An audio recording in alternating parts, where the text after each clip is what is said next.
আসসালামু আলাইকুম ওয়া রাহমাতুল্লাহি ওয়া বারাকাতুহু।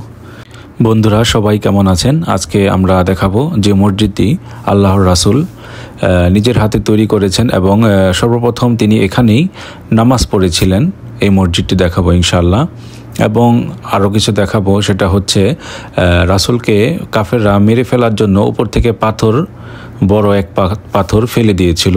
ওই পাথরটা এখনও ছোট ছোট দুইটা পাথরের মাধ্যমে এখনও ওই স্থানে আটকাই আছে, এখনও পড়ে নাই। ওই জিনিসটাই দেখাবো ইনশাল্লাহ। আর এই মসজিদটি এখন বন্ধ করে দেওয়া হয়েছে। এটার কারণ হচ্ছে আমরা শিরিক করে থাকি বেশি। এই মসজিদটি ধরে কান্না করি, চুমু দিই, নানান ধরনের শিরিক যত কাজ আছে এগুলা করি। আল্লাহ আমাদের এগুলা থেকে দূরে থাকার তৌফিক দান করুক।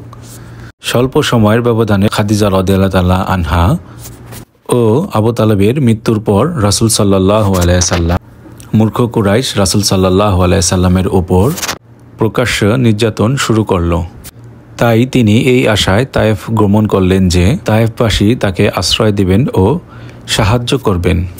তায়েফ গিয়ে তিনি তায়েফবাসীদের আল্লাহর পথে আহ্বান করলেন, কিন্তু সেখানে তিনি সাহায্য পেলেন না, বরং তাকে কোনো আশ্রয়ও দিল না এবং একজন লোকও তার দাওয়াত কবুল করলেন না, বরং তাকে আরও বেশি কষ্ট দিল। এত কষ্ট তিনি তার জাতির লোকদের থেকেও ভোগ করেননি। এতটাই কষ্ট দিল এই তায়েফবাসী। তারই সাথে ছিলেন তার মুক্ত করা কৃতদাস ইবনে হারেসা। রাসূল সাল্লাল্লাহু আলাইহি সাল্লাম তায়েফে 10 দিন অবস্থান করলেন। এই সময়কালে তিনি তায়েফবাসীর সকল গোত্রীয় সর্দারদের কাছে ভ্রমণ করলেন এবং প্রত্যেককে তিনি দ্বীনের দাওয়াত দিলেন।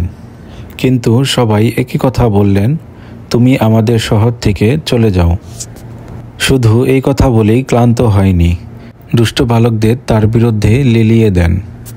ফেরার পথে তায়েফের দুষ্ট ছেলেরা ও পাগলরা তার পিছে লাগলো।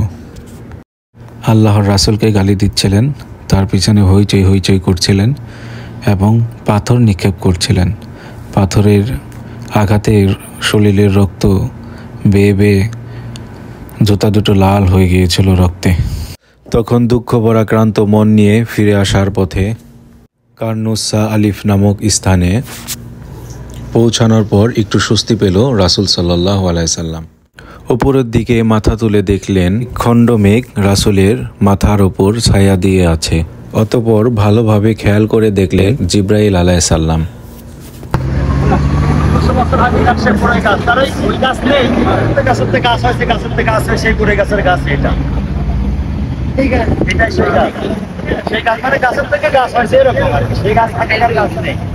এটা সেই গাছ এবং কাফেরেরা এই তায়েফের কাফেরেরা রাসূল সাল্লাল্লাহু পাহাড়ের থেকে পাথর ফেলাই দিছিল, যে মসজিদে ফেলাই দিয়ে মেরে ফেলবে। ওই দেখেন সে 2 টুকরা পাথরে বাইদি আছে, ওই বড় পাথরটা ওই উপরের থেকে ফেলাইছে, ওই জায়গায় সে 2 টুকরা পাথরে বাইদি আছে। মানে ওই পাথর উপরের থেকে ফেলাই বাইদি থাকার কথা নাকি বলেন তো? ও তো মানে 200 লোক ঠেকা রাখতে পারবে না চারিদিকে। ওই উপরের থেকে ছেড়ে দিচ্ছে, ওই পাথরটা 2 টুকরা পাথরে বাইদি আছে।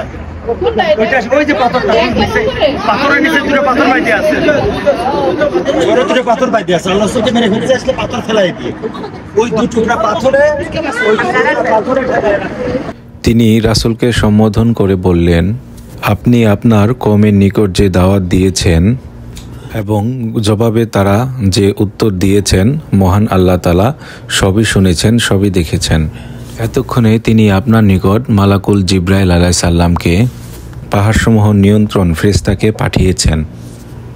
ওই লোকদের ব্যাপারে আপনি যা খুশি নির্দেশ দিতে পারেন। ফেরেশতা বললেন, আপনি চাইলে আমি আখসাবাইন পাহাড় ও মক্কার আবু কুবাইস পাহাড় দিয়ে পাহাড় দুটো তাদের উপর চাপিয়ে দেব। রাসূল সাল্লাল্লাহু আলাইহি সাল্লাম উত্তরে বললেন, আমি আল্লাহর কাছে এমন দোয়া করি যেন আল্লাহ তাআলা তাদের বংশে থেকে এমন সন্তান দান করে যারা আল্লাহর শরীক করবে না এবং আল্লাহর ইবাদত করবেন। তো আলহামদুলিল্লাহ, আসলে আমরা তো খুব সহজেই ইসলামটা পেয়েছি, কিন্তু অতীতে যে কতটা কষ্ট করে রাসূল সাল্লাল্লাহু আলাইহি সাল্লাম ইসলাম প্রচার করেছেন তা আমরা ইতিমধ্যে কিছুটা সম্পর্কে জানতে পারলাম বা আমরা জানি। তো একটু আগে যে পাহাড়টা দেখলাম ওখানে ওই পাথর দুইটা যে নিচের দিকে ছিল ওইগুলাই ছিল নিচের দিকে ঝুলন্ত অবস্থায় আছে।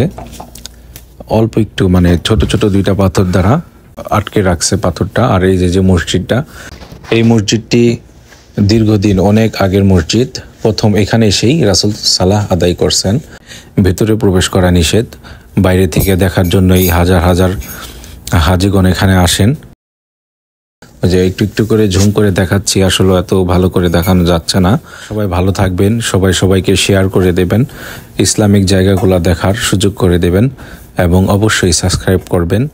আসসালামু আলাইকুম ওয়া রাহমাতুল্লাহি ওয়া বারাকাতুহু।